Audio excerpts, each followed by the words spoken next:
Kalian pernah mikir gak sih, apakah Ukraina sebenarnya sudah kalah? Kalau iya, kenapa perang ini belum juga berakhir? Nah, sebelum hal itu dijawab, coba bayangkan ini. Sebuah kapal sudah bocor di tengah laut, air masuk deras, tapi kapten bilang ke seluruh awak, tenang, kita masih bisa berlayar. Para penumpang panik, kapal terus miring. Tapi di kejauhan ada sekumpulan kapal lain yang hanya melihat dan berkata, kami dukung kalian. Tapi ya itu, ngomong doang, gak nolongin. Ini bukan film Titanic, ini adalah gambaran Ukraina di tahun 2025. Dari jauh media barat masih teriak, Ukraina berjuang, Rusia tertekan. Tapi kalau di zoom in nih di medan perang, yang ada justru kebalikannya. Ukraina terus mundur, pasukan kelelahan, senjata menipis dan strategi bertahan makin absurd. Jadi apakah Ukraina sebenarnya sudah kalah? Kalau iya, kenapa perang ini juga belum berakhir? Nah, mari kita bongkar strategi Rusia, dilema Ukraina, dan kepentingan negara-negara barat yang bikin perang ini terasa seperti sinetron tanpa episode terakhir. Strategi Rusia, perang slow cooker. Kalau perang ini adalah restoran, Rusia adalah chef bintang 5. Mereka nggak buru-buru nyelesain hidangan, tapi biarkan dagingnya empuk perlahan. Setelah gagal Blitzkrieg di awal perang, Rusia ganti strategi. Bukan perang cepat, tapi perang slow cooker. Serangan gelombang demi gelombang. Rusia mengirim pasukan seperti ombak yang nggak pernah berhenti.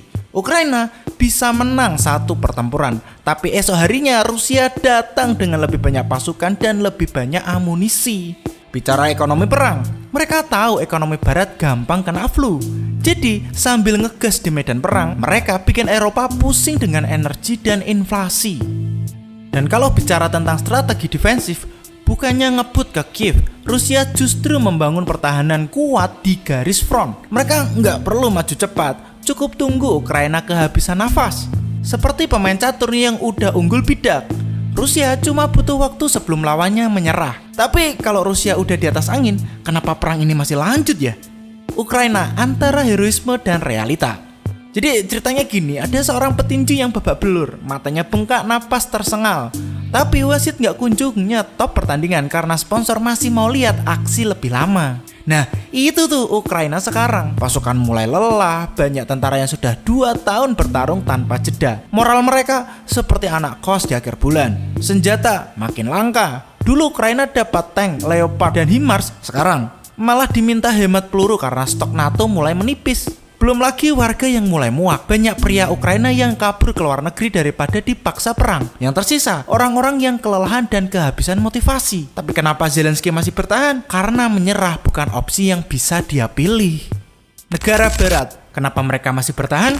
Kalau Ukraina ini acara reality show, Barat adalah produsernya. Mereka udah invest banyak uang dan senjata, tapi nggak mau acaranya tamat gitu aja. Tapi masalahnya sponsor mulai ragu. Amerika sibuk sendiri. Malah terakhir Trump malah merapat ke Rusia. Belum lagi rakyat Amerika Serikat makin nggak peduli dengan Ukraina. Mereka lebih peduli harga bensin dan burger.